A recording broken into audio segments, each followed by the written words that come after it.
তাহলে কি করতো? শিক্ষা দিত, বিনিময় হাতে টাকা তুলতে বেড়াতো আর আশ্রম করতে বেড়াতো।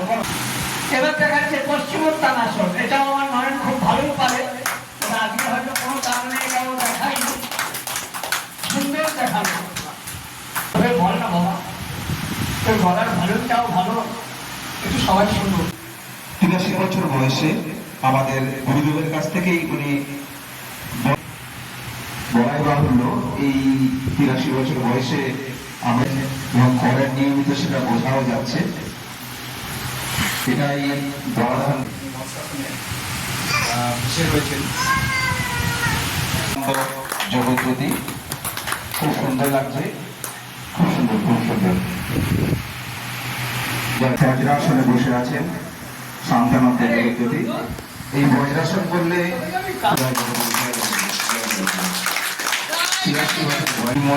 তেজময় ওনার শরীর, মন এবং প্রাণ দুটোই।